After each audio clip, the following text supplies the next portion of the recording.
मुसलमान जब कुफ्र के मुकाबले में आता है ना तो मुसलमान तने तन्हा अकेला रहता है। फिर यहूदी भी सामने सफ में मिलेगा, काफिर भी सामने सफ में मिलेगा, ईसाई भी सामने सफ में मिलेगा।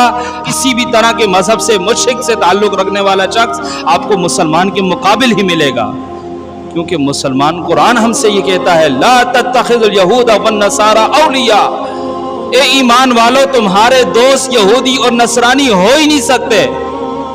आज देखें ना मुसलमानों पर वहाँ जब उन्होंने हमला किया और जंग के लिए जो है मनसूबा बंदी की और अमली तौर पर जिहाद में उतरे, तो देखें अमेरिका को देखें, दीगर ममालिक को देखें, यहूदियों को देखें, ईसाइयों को देखें, उन्होंने अमली तौर पर सामने आ गए। इस वक्त मुजाहिद मुसलमान मुजाहिद तने तनहा है, और उसके मुकाबिल मुशरिक भी लड़ रहा है, उसके मुकाबिल काफिर भी लड़ रहा है, उसके मुकाबिल आतिश परस्त भी लड़ रहा है, उसके मुकाबिल देवताओं को पूजने वाला भी लड़ रहा है, हर कोई उसके मुकाबिल लड़ रहा है। इसलिए मेरे दोस्तों बुजुर्गों, एक ही इल्तिजा है, दीन सीखें। इस वक्त तो अमली किरदार अदा करने का वक्त है, लेकिन अपनी नस्लों को तैयार करें। मेरे नबी ने इरशाद फरमाया था, लोगों सुनो, जिहाद मेरी उम्मत के लिए एक नेमत है। मेरी उम्मत के दौर के अंदर जिहाद शुरू से लेकर आखिर तक चलता रहेगा। मेरी उम्मत के पास ये नेमत है और ये नेमत कभी उससे छिनेगी नहीं, और आखिर तक वो जिहाद करता रहेगा। यहाँ तक कि हुजूर ने फरमाया मेरी उम्मत का आखिरी शख्स जो जिहाद करेगा वो दज्जाल के मुकाबले में जिहाद करेगा। यानी आखिरी शख्स भी मेरी उम्मत का क्या करेगा? जिहाद करेगा। इसलिए मेरे दोस्तों बुजुर्गों, अपनी सोच को, अपनी नस्लों की सोच को इस्लाम की तरफ रागिब करना होगा। उसे जो है जिहाद की भी तरगीब देनी होगी, उसे इस्लाम की भी तरगीब देनी होगी, उसे इस्लाम की भी तालीम देकर उस पर अमल कराने की ज़रूरत हमें है। ये तरबियत हमें देनी होगी।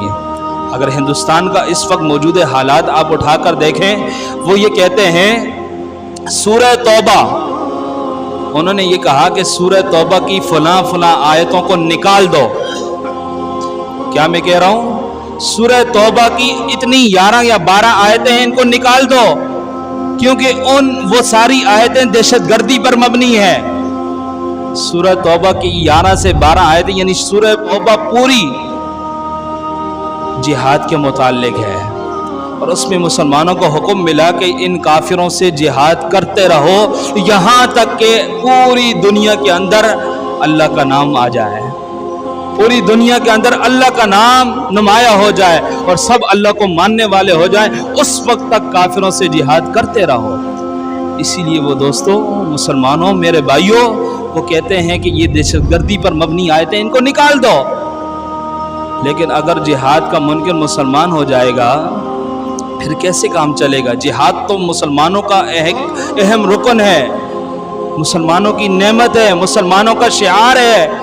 इसी जिहाद के ज़रिए हम अपनी नामूस की भी हिफाजत कर सकते हैं, हुजूर की नामूस की भी हिफाजत कर सकते हैं, दीन इस्लाम की नामूस की हिफाजत कर सकते हैं, मस्जिद अक्सा, मस्जिद हराम, मस्जिद नबी की हिफाजत कर सकते हैं। ये तो हमारा शिआर है, हम इसे छोड़ ही नहीं सकते। और जिहाद के मुनकिर कौन है? वो कायदियानी हैं, वो मलऊन हैं, वो काफिर हैं, वो मुशरिक हैं, वो लिबरल लोग हैं जो जिहाद के जो है मुनकिर हैं और लोगों के ज़हनों के अंदर शकूक और शुबहात डालकर जिहाद से दूर करना चाहते हैं और नई आने वाली नस्लों के अंदर से बिल्कुल ख़त्म कर देना चाहते हैं। इसलिए मेरे दोस्तों, ख़ुद भी सीखें, अपनी नस्लों को भी सिखाएं, अमल करने की कोशिश करें और इस लाए अमल के लिए हर वक्त तैयार रहें। आज अगर फ़लस्तीन है ना तो कल पाकिस्तान भी है। खिलाफत उस्मानिया के अंदर पूरी सरजमीन थी, ये हिंदुस्तान तक का एरिया जो है खिलाफत उस्मानिया के तहत था, और एक ही खलीफा था जो मुसलमानों का था। 1876 में बैठकर 1909 तक था और तख्त से माजूल किया गया। मेरे दोस्तों, उसकी खिलाफत ख़त्म होने के बाद खिलाफत उस्मानिया 12 से 15 साल रही, उसके बाद ख़त्म हो गई, क्योंकि उस वक्त बरतानिया 9 आबादियात का निज़ाम चाहता था। 9 आबादियात का निज़ाम क्या था? 9 आबादियात का निज़ाम ये था कि मुल्कों के टुकड़े टुकड़े कर दो। खिलाफत है कि पूरी सरजमीन एक ही खलीफा के मातहत है, वो जो बात करेगा सब उसी की मानेंगे। मुसलमान एक मुट्ठी की तरह थे। उन्होंने कहा मुसलमानों को तोड़ना है तो 9 आबादियात पर अमल करो, اور جو اس کے خلاف جو خلیفہ ہے اس کو تخت معزول کرو، کچھ بھی کرنا پڑے اس کے لیے، اسے معزول کیا گیا۔ مسلمان ملکوں کو ٹکڑوں ٹکڑوں میں تقسیم کر دیا تاکہ اگر کوئی وقت ان کے اوپر مشکل آتا بھی ہے تو یہ ایک دوسرے کی مدد تک نہ کر سکے۔ ان باتوں کو سمجھے نا۔ یہود تو اپنا کام کر رہا ہے، عیسائی بھی اپنے کام کر رہے ہیں، وہ دشمنی اپنی نبھا رہے ہیں، مسلمان ان چیزوں کو کیوں بھول گیا ہے؟ مسلمان جہاد کو کیوں بھول گیا؟ میرے دوستو، آج بھی ہمارے پاس وقت ہے کہ ہم ان ساری چیزوں پر عمل کرنے کی کوشش کریں اور پوری دنیا تک اسلام کا پیغام